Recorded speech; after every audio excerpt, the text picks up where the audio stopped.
People always ask me, why do I still fly this old clunker? Why cling to such an old ship?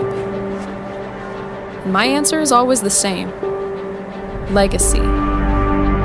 But you can't just buy into legacy. You have to take on the responsibility of carrying it forward every time you bring those engines to life. And a ship like the EH-2 Dynamic Hauler has history woven into every Durasteel plate. LEC revived the design back in 2210, basing it off the old dynamic freighter from Core Galaxy Systems. What they created wasn't just your typical ship. It was a generational platform. As the Narion War progressed, these ships hauled troops, cargo, and weapons, anything needed on the front lines.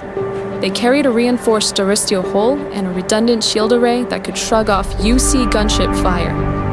Its FS2 reactor powered a pair of massive Gyrodyne 2100 engines that still outperform ships of its class even today. A complete weapon suite includes a concealed proton torpedo launcher for long-range strikes, quad THX pulse cannons for tearing through shields and hull, and dorsal and ventral turbo ballista turrets to fend off enemy fighters. Production ended in 2257, and the Galaxy moved on. New starships, new freighters, new platforms, but collectors like me don't walk past an opportunity like this. I knew this dynamic class has more stories to tell, and I'm gonna write them. The moment those Gyrodyne engines roared back to life, it felt like I was reviving a piece of history. Today, she flies smoother than half the commercial freighters on the market, and she's tougher than most of them too. You know, you pilot one of these because you understand what it represents. You understand the craftsmanship, the resilience, the legacy that built it. Plus, I'll admit it, I like the way she turns heads when I pull into the spaceport.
Alright shipwrights, welcome to another LEC build.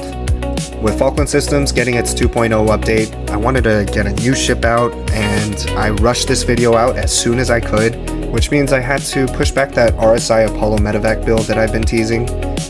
That ship will probably end up being the last video that I upload for this year, so hang tight for that.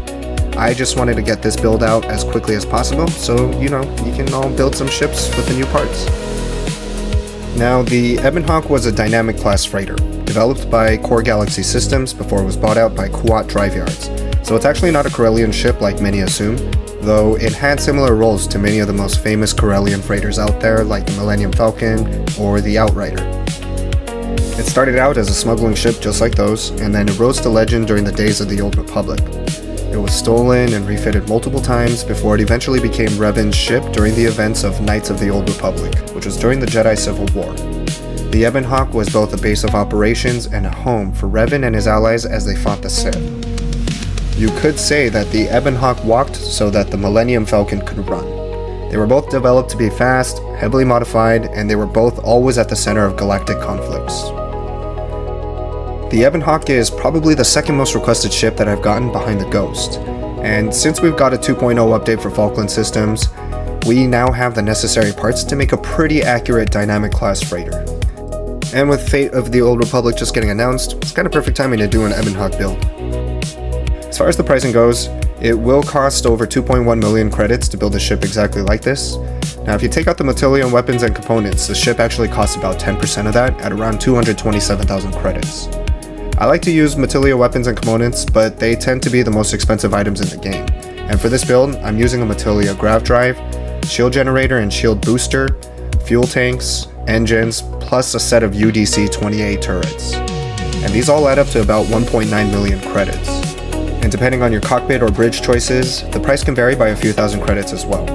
Also, 4 of the Deimos bellies that I'm using are the Bad Tech cargo variants, which cost over 8,000 credits each, versus what should be 450 for the vanilla bellies. So if you don't have the budget for this, you still have plenty of ways that you can save on your credits. The ship is 46 meters long and 44 meters wide, which makes it nearly double the size of the actual Ebon So I think there's some weird scaling issues going on there because the interior of that ship feels much larger than what the ship actually is. Now, some other things that you need to know about this build. I'm using 3 paid mods, the most obvious being Falkland Systems. Make sure yours is updated so that you can get the new parts and the new hams that came with the update. Falkland Systems costs 500 credits and it's one of the highest quality ship mods out there. And if you're asking for my personal opinion, I think it is the highest quality ship mod. The interior hab design is just top notch, and all the new ship parts are completely unique while still looking like they belong in the Starfield universe, which is pretty tough to do. So Hjalmir once again just knocked this one out of the park. Unfortunately, I couldn't use any of the new quarter habs for this build because I wanted to avoid interior clipping, and this one was definitely more along the lines of a recreation than an inspired build. So I tried to get exterior accuracy pretty on point. Regardless, it's still comprised of Falkland habs all on the inside. The other 2 paid mods that I'm using include ASC Deimos by Whizziker, which costs 400 credits, and Bad Tech Subspace Warfare by WK Baldwin, which costs 200 credits. Now both of these mods are technically optional because you can use other parts in place of the ones that I use here. For Bad Tech, they're purely aesthetic. As far as where to build this ship, if you're not using a mod that unlocks all of the ship parts at a certain location, I suggest going to Falkland Systems first in New Atlantis to purchase the necessary parts and hams, then go to New Homestead on Saturn's moon Titan to acquire the NG-20 landing gear. Then you can go back to your outpost landing pad to build the ship completely from there. One last thing, you're going to see me start off the build using a Falkland Kestrel cockpit, but as you can see in the trailer, I ended up using a Kontiki bridge. So you'll have a few different options on how you want to do the cockpit area of the ship. I decided to go with exterior accuracy, and I felt that the Kontiki bridge represented it the best. But if you want to keep it all Falkland, you can use the Falkland Swift bridge or the Kestrel cockpit. Totally up to you. I would say this is a pretty straightforward build process overall. I don't think there's really anything too complicated with it, but always remember, if you have any questions or if you get stuck anywhere, feel free to reach out to me in the comments.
Okay, if you made it this far, thank you very much for watching. I actually really like the way this build turned out, so I hope you all do as well. It's a recreation with some added greebling flair and a less bulkier cockpit, which is something I never really liked about the actual Ebon Hawk. I guess that makes this more of an inspired build, but overall the changes are pretty minimal, so I still consider it a recreation. Now, like I said earlier, I really did rush to get this build out, so the trailer was a bit simpler, and I apologize if the building instructions weren't as clear. I'm already pretty much done with the RSI Apollo Medevac build, so I could technically upload it right away, but for the sake of keeping my upload schedule intact, I'm just going to hold off on it and upload it after I do my next No Man's Sky Corvette build. And that will make the RSI Apollo Medevac the last build I do for 2025. Speaking of No Man's Sky, I'm still not exactly sure what I'm going to do for my next Corvette build, but as soon as I start building out that ship, I'll figure out a direction and a role. You know, that's kind of been the main difference between my Starfield and my No Man's Sky builds. I'm still not nearly as comfortable building ships in No Man's Sky as I am in Starfield, so those Corvette builds are more of a go with the flow process, whereas for Starfield, every build is planned out beforehand. Also, if you happen to enjoy any of the music that you're hearing, I started injecting some of my own music into my videos so I can taper off using royalty-free music subscriptions. I kind of want to cut down on some expenses wherever I can, and this is one avenue where I can do that. I plan to put these up on my secondary YouTube channel and maybe Spotify in the future, and I would love it if you can give my other channel a follow. I've linked it in the video description. Thank you for the continued support, and as always, feel free to reach out to me in the comments if you have any questions or build requests, or if you just want to chat all things Starfield and No Man's Sky shipbuilding. This is Lindan, signing off. See you in the Starfield.